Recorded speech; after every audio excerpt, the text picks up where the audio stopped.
Good morning students. पिछले video में हम मास स्पेक्ट्रोमेट्री का जनरल इंट्रोडक्शन पढ़ रहे थे और मास स्पेक्ट्रोमीटर के बारे में अध्ययन किया था। कौन कौन से मास स्पेक्ट्रोमीटर के कौन कौन से पार्ट्स होते हैं और कौन से पार्ट्स में कौन सी प्रोसेस होती है, ये हम पिछले वीडियो में पढ़ चुके हैं। आज इस वीडियो के माध्यम से हम ये जानेंगे कि मास स्पेक्ट्रोमेट्री के अंदर जो रिजल्ट आते हैं, ग्राफ जो आता है, वो किस तरीके से प्लॉट होता है और किस तरीके से इनके रिजल्ट्स को शो किया जाता है। ये आज के वीडियो में हम समझेंगे। कल हमने जाना था कि मास स्पेक्ट्रोमेट्री के अंदर जो रिजल्ट आते हैं वो एक ग्राफ होता है, प्लॉट होता है। वो प्लॉट आयन की रिलेटिव अबंडेंस और उस आयन का mass by charge, mass mz ratio के बीच में एक प्लॉट होता है। ये हम कल के वीडियो में पढ़े थे। आज पुनः इसका दोबारा से हम ब्रीफ में इसकी चर्चा करते हैं। मास स्पेक्ट्रोमेट्री के अंदर जो हमें रिजल्ट्स मिलते हैं उसमें एक्स एक्सिस के ऊपर तो उस आयन का mass by Z, mass to charge ratio होता है, और वाई एक्सिस के ऊपर हमें उसकी रिलेटिव अबंडेंस मिलती है। ये रिलेटिव अबंडेंस और परसेंटेज में होती है। किस में होती है? प्रतिशत में होती है। और इस तरीके से हमको आयन्स की पिक्स मिलती हैं। जैसे कोई भी आयन है जिसका मास इस जगह पर आ रहा है एक्स एक्सिस में, उसकी रिलेटिव अबंडेंस जो भी है वो इस तरीके से हमको प्लॉट्स मिलते हैं। अब ये रिजल्ट्स किस तरीके से, ये प्लॉट्स किस तरीके से स्केच किए जाते हैं कंप्यूटर सिस्टम में, उसका हम यहाँ अध्ययन करते हैं। देखो, मास स्पेक्ट्रोमीटर जो होता है उसमें पहली जो प्रोसेस होती है वो होता है सैंपल का वेपराइजेशन। यहाँ देखो, सैंपल का क्या हुआ? वेपराइजेशन। इस ग्राफ को समझने के लिए हम एक एग्जाम्पल ले रहे हैं इथाइल अल्कोहल का, C2H5OH। ये हमने एक सैंपल लिया। इसका हम मास स्पेक्ट्रोमीटर की सहायता से इसकी स्टडी करेंगे। तो इसका जो ग्राफ प्लॉट होगा वो किस तरीके से होगा, किस तरीके से रिलेटिव अबंडेंस इनकी पिक्स की आएगी, वो समझेंगे। तो इसके लिए हमने एग्जाम्पल लिया इथाइल अल्कोहल। इस इथाइल अल्कोहल के हमने इमेजिन किया, जो भी हमने सैंपल लिया उसमें सपोज करो 10,000 मोलिक्यूल्स हैं। कितने मोलिक्यूल्स हैं? 10,000। और इसको मास स्पेक्ट्रोमीटर जो होता है उसके फर्स्ट स्टेप में वेपराइजेशन है, और वेपराइजेशन के अंदर ही ये मोलिक्यूल्स हैं। अब सेकेंड स्टेप में आयोनाइजेशन होता है। मास स्पेक्ट्रोमीटर के सेकेंड स्टेप में आयोनाइजेशन होता है। आयोनाइजेशन में ये जो वेपर फेज के अंदर जो मॉलिक्यूल्स हैं इनके ऊपर इलेक्ट्रॉन गन के द्वारा हाई एनर्जी के इलेक्ट्रॉन्स का बम्बार्डमेंट करवाया जाता है, जिससे इस मॉलिक्यूल्स का आयोनाइजेशन हो जाता है। जब इथाइल अल्कोहल के सपोज करो 10,000 मॉलिक्यूल्स थे, उन पर हाई एनर्जी के इलेक्ट्रॉन्स का बम्बार्डमेंट हुआ, और बम्बार्डमेंट होने की वजह से 100% मॉलिक्यूल्स आयनिक फॉर्म में चेंज हो जाएं, ये पॉसिबिलिटी कम है। कुछ मॉलिक्यूल्स का आयोनाइजेशन नहीं हो पाता, तो हमने फिर इमेजिनेशन किया कि इनमें जो 10,000 मॉलिक्यूल थे उसमें से 9,000 मॉलिक्यूल्स का क्या हो गया? आयोनाइजेशन हो गया। सेकेंड स्टेप में क्या होता है? आयोनाइजेशन। अब जो मॉलिक्यूल्स जिसका आयोनाइजेशन हो गया, नेक्स्ट स्टेप में इनका क्या होता है? फ्रेगमेंटेशन होता है। अब यहाँ जो मॉलिक्यूल्स बचे, कितने? 1,000 जो मॉलिक्यूल बचे वो रिमेनिंग जो मॉलिक्यूल्स जिनके ऊपर कोई चार्ज नहीं है वो मॉलिक्यूल्स हैं ये। और ये हम पिछली क्लास में पढ़ चुके हैं कि जिस मॉलिक्यूल पर चार्ज नहीं होता उसको मास स्पेक्ट्रोमीटर डिटेक्ट नहीं करता, उसकी स्टडी वो नहीं करता। तो स्टडी अब किसकी होएगी? इन्हीं मॉलिक्यूल्स की स्टडी होएगी जिन पर चार्ज आ गया, जिनका आयोनाइजेशन हो गया। सेकेंड स्टेप में क्या होता है? फ्रेगमेंटेशन होता है। अब ये चार्ज मॉलिक्यूल है, इनका फ्रेगमेंटेशन होगा। ये 9000 जो मॉलिक्यूल्स थे आयनिक फॉर्म में, इनका फ्रेगमेंटेशन हुआ। और ये पॉसिबिलिटीज़ हैं, और भी पॉसिबिलिटीज हो सकती हैं, पर ये पॉसिबिलिटीज मैंने यहाँ शो की है फ्रेगमेंटेशन की।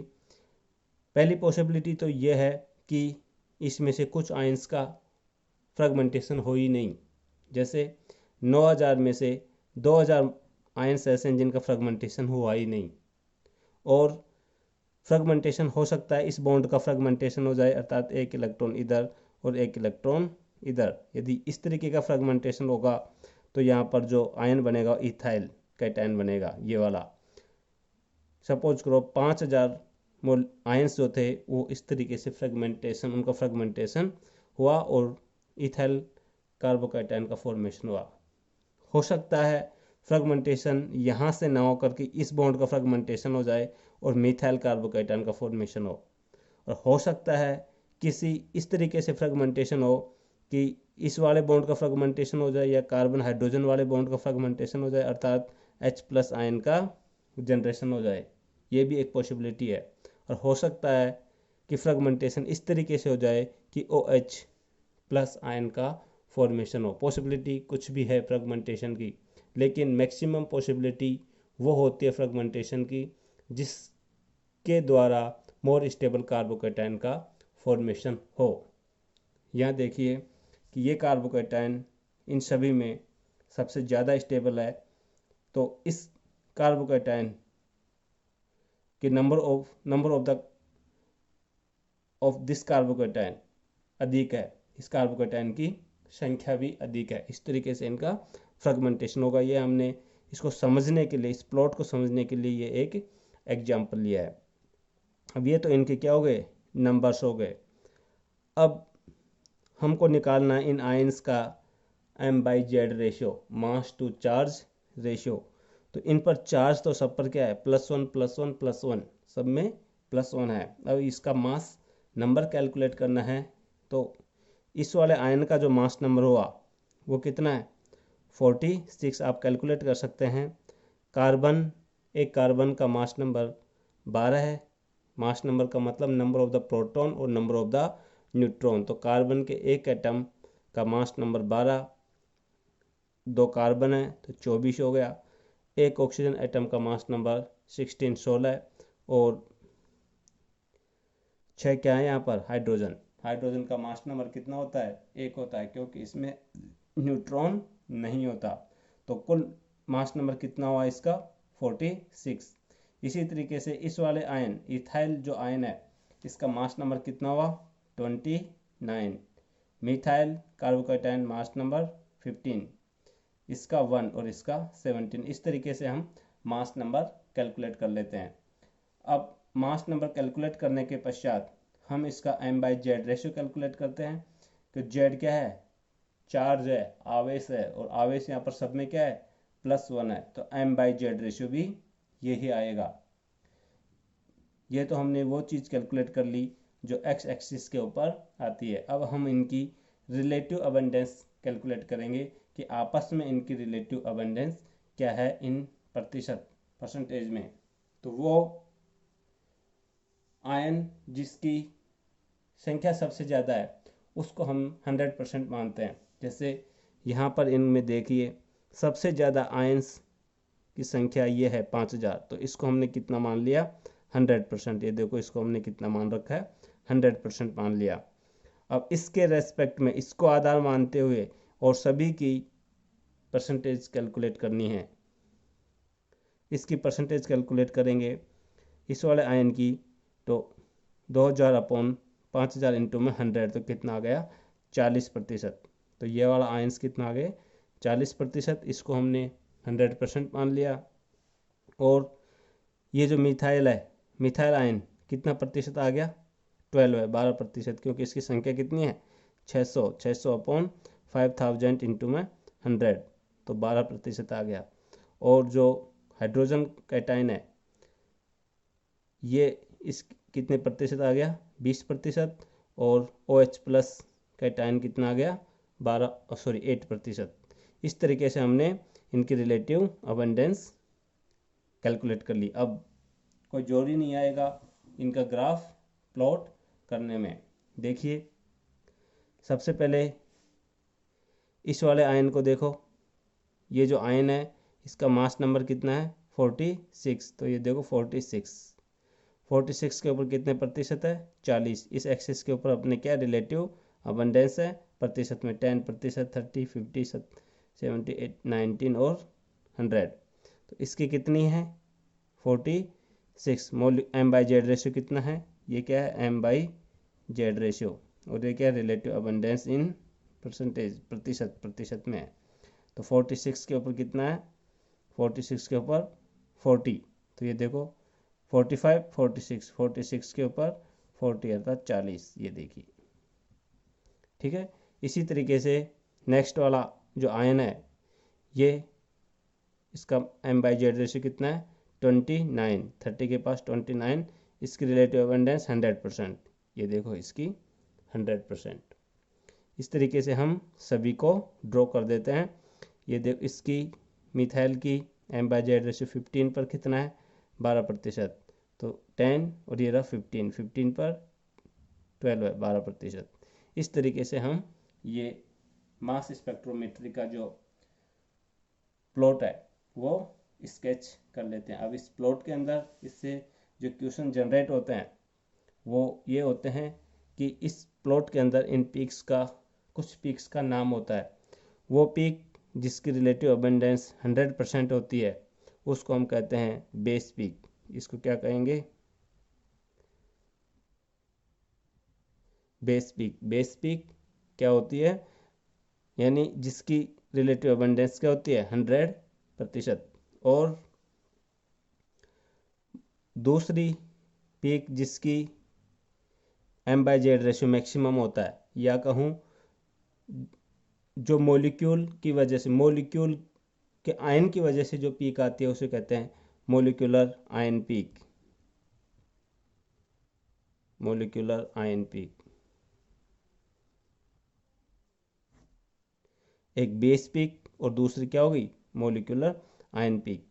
इस तरीके से ये हम प्लॉट ड्रॉ करते हैं।